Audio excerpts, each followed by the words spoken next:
I pozdrav svima, ovdje Serbian TG, evo nas u još jednom novom tutorijalu, a danas ću vam pokazati kako da jednostavno podelite fajlove na svom localhostu preko Pythona.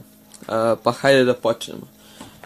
Sve što trebate da uradite jeste da u svom Linux terminalu ukucate ls, to jest opciju list, koja će da vam pokaže koji se direktorijumi i koje se stvari nalaze u vašem računaru. Znači, sve što trebate da uradite jeste da ukucate change direktorijum, pa sad taj direktorijum koji želite da promijenite, direktorijumi su plave boje. Znači, ja ću ovaj put podeliti my pictures, to jest moje slike, i ukucat ću jednostavno change direktorijum, to jest cd pictures.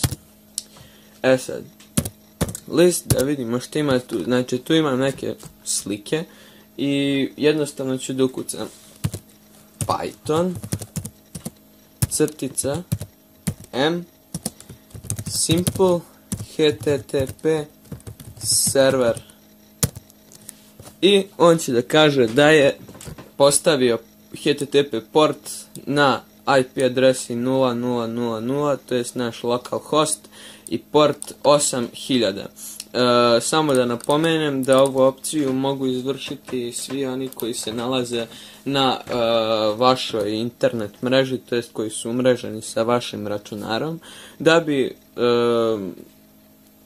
vaš prijatelj ili član porodice mogao da vidi fajlove koje ste podelili. On jednostavno treba da uđe u svoj browser, da li je to Mozilla, Firefox, Google, Iceweasel, nije bitno koji god. Samo treba da u search baru ukuca http, pa idu dve tačke, localhost, pa idu dve tačke i port na koji sluša, to je 8000.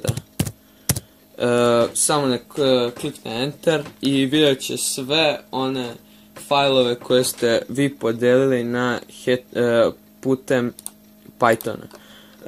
Znači, on može da pogleda sliku koja se nalazi na vašem serveru, čak može i da je preuzme preko servera. Znači, ovo ne mora samo da bude za slike, znači ovo može da bude bilo šta, fajl, igrica, bilo šta, znači ama baš bilo šta što se nalazi na vašem računaru. Nadam se da je ovo nekome pomoglo, koliko toliko.